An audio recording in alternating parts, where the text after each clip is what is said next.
Assalamualaikum warahmatullahi wabarakatuh. Kami dari kelompok 7 kelas manajemen A di mata kuliah manajemen agribisnis akan memaparkan materi tentang manajemen keuangan agribisnis. Sebelum itu, saya ingin berterima kasih kepada Bapak Hendra Saputra selaku dosen pengampu di mata kuliah manajemen agribisnis ini. Sebelum memaparkan materi, saya akan memperkenalkan dahulu anggota dari kelompok 7. Yang pertama Sandriana Isya Putri, yaitu saya sendiri.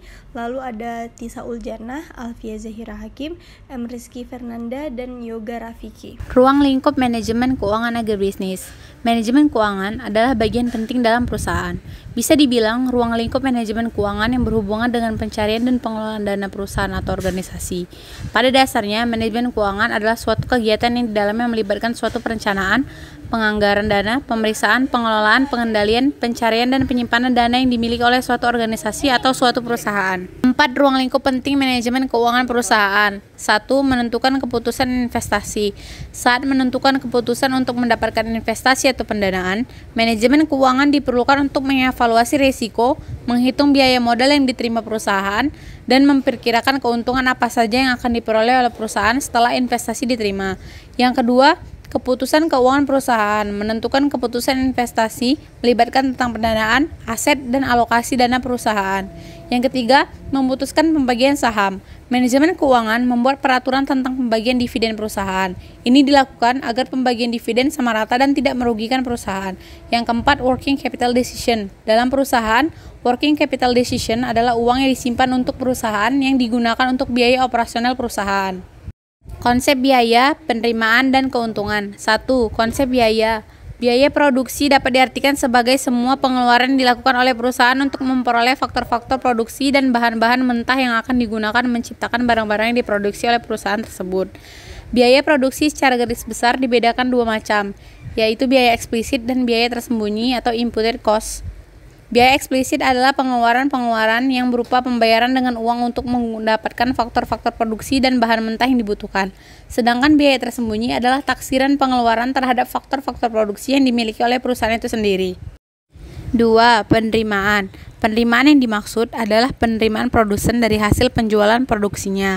Ada beberapa konsep penerimaan yang penting dalam melakukan analisis perilaku produsen, yaitu total penerimaan produsen dari hasil penjualannya atau output, sehingga penerimaan total adalah jumlah produksi yang terjual dikalikan dengan harga jual produk. Penerimaan rata-rata yaitu penerimaan produsen per unit produk yang mampu dijual oleh produsen. Penerimaan marginal atau marginal revenue yaitu kenaikan dari penerimaan total yang disebabkan oleh tambahan penjualan satu unit produk. 3. Keuntungan. Produsen dianggap akan selalu memilih tingkat output di mana bisa mendapatkan keuntungan total yang maksimum. Bila produsen telah mencapai posisi ini, dikatakan telah berada pada posisi equilibrium.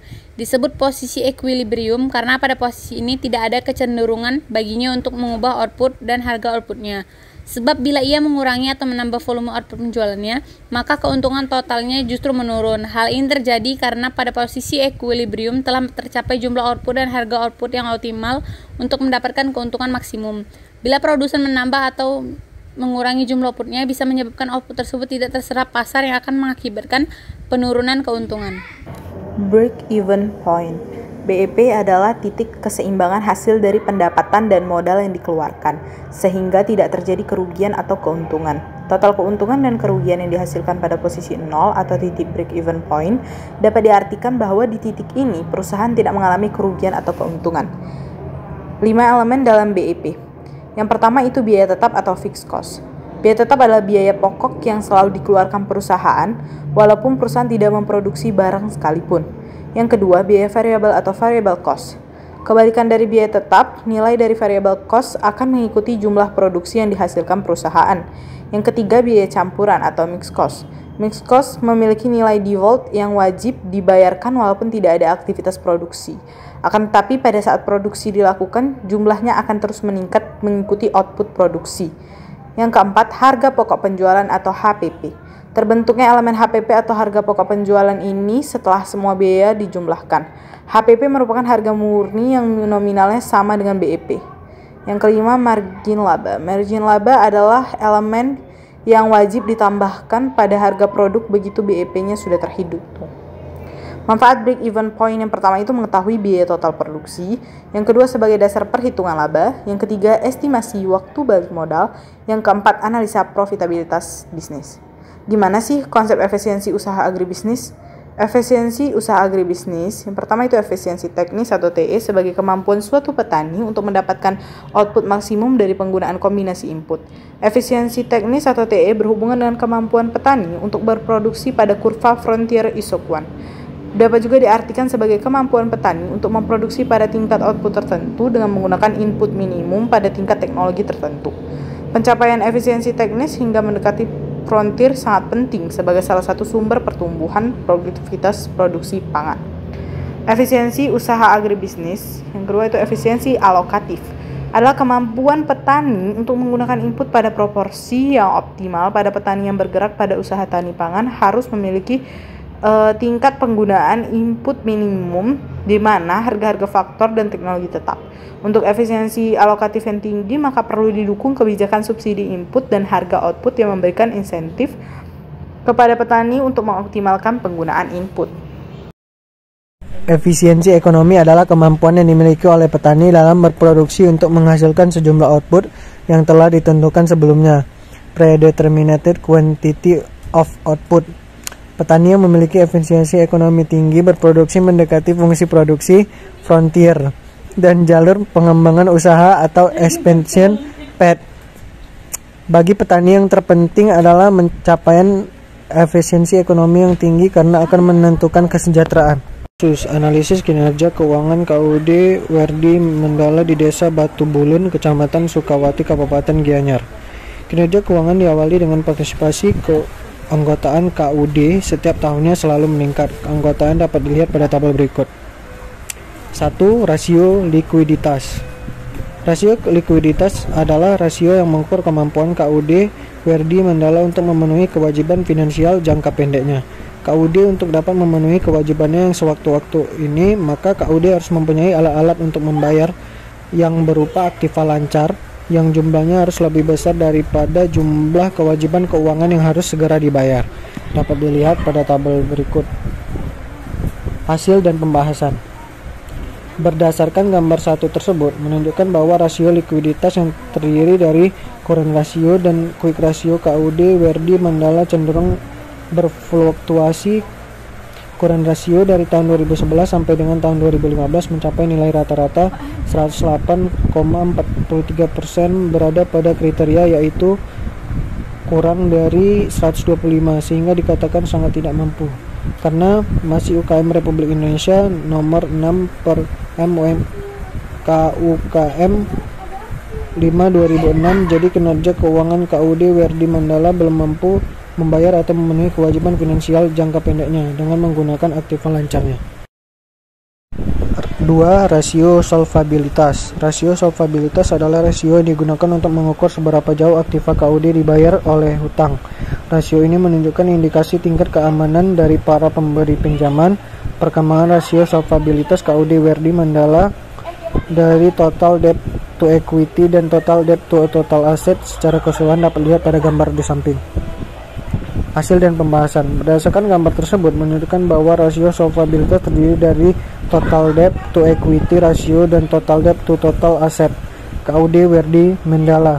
Perkembangan total debt to equity ratio di tahun 2011 menunjukkan peningkatan hasil, sehingga tahun 2012 sampai dengan 2014 mengalami penurunan yang disebabkan karena hutang yang dimiliki KUD sangat besar daripada modal sendirinya. Maka itu hutang dapat dikurangi dari modal sendiri meningkat, sehingga dapat dipergunakan untuk meminjam hutang, tetapi pada tahun 2015 mengalami peningkatan hasil sebesar 800,43%, berada pada kriteria kurang 200%, sehingga dikatakan sangat tidak mampu karena berada di atas kriteria rasio yang berdasarkan peraturan Menteri Negara Koperasi dari UKM Republik Indonesia nomor 6 per KUKM 5/2006. Yang ketiga ada rasio aktivitas, di mana rasio aktivitas adalah rasio yang mengukur seberapa efektif KUD menggunakan sumber dananya. Semakin efektif dalam memanfaatkan dana, semakin cepat pula perputaran dana tersebut, karena rasio aktivitas umumnya diukur dari perputaran masing-masing elemen aset. Perkembangan rasio aktivitas KUD WD Mendala dari total asset turnover dan receivable turnover secara keseluruhan dapat dilihat pada gambar ketiga.